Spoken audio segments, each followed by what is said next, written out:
എടാ ചെറുക്ക, നിനക്ക് ഇവളെ ഇഷ്ടമാണെങ്കിലേ വീൽ ചെയറിൽ ഇരിക്കുന്ന ഒരുത്തനെ വെറുതെ മണ്ടനാക്കാതെ നീ ഇവളെ വിളിച്ചോണ്ട് പോകാൻ നോക്കടാ. മുത്തശ്ശി, എന്താടി ഈ പറഞ്ഞതിന് കുഴപ്പം?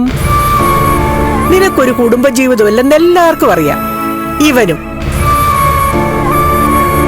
അമ്പലത്തിന് മുന്നിൽ വെച്ച് മുത്തശ്ശിക്ക് ഇങ്ങനൊക്കെ പറയാൻ തോന്നല്ല. അമ്പലത്തിന് മുന്നിൽ വെച്ചാണ് സത്യങ്ങൾ പറയേണ്ടത്. അതാണ് ഞാൻ ഈ പറഞ്ഞോണ്ടിരിക്കുന്നതും. എന്താടാ നിന്റെ പേര്?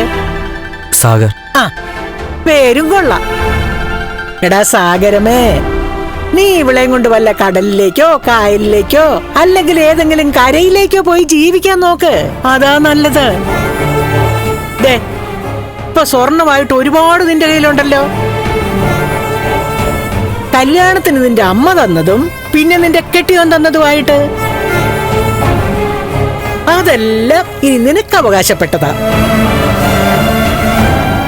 ഒരു ദിവസം നേരം പുലരുമ്പോ കണ്ണൻ എഴുന്നേറ്റ് ബെഡിൽ തപ്പുമ്പോ ബെഡ് മാത്രമേ കാണാവൂ, നീ കാണരുത്. മുത്തശ്ശിക്ക് മാത്രം ഇങ്ങനെയൊക്കെ പറയാൻ പറ്റൂ? ഞാനുള്ളതല്ലേടി പറഞ്ഞേ. നീ വയ്യാത്ത ഒരുത്തന്റെ കൂടെ ജീവിച്ചാൽ നിനക്ക് കുഞ്ഞുങ്ങളും ഉണ്ടാവില്ല, ഒരു ജീവിതവും ഉണ്ടാകത്തില്ല. അങ്ങനെ വന്നാലേ കുറച്ച് കഴിയുമ്പോ ഒരു തരം നീറ്റിലായിരിക്കൂടി. എന്തായാലും നിന്റെ നല്ല പ്രായത്തിൽ തന്നെ നിനക്ക് ഭാഗ്യം ഉണ്ടെങ്കിൽ അവനങ്ങ് പോകും.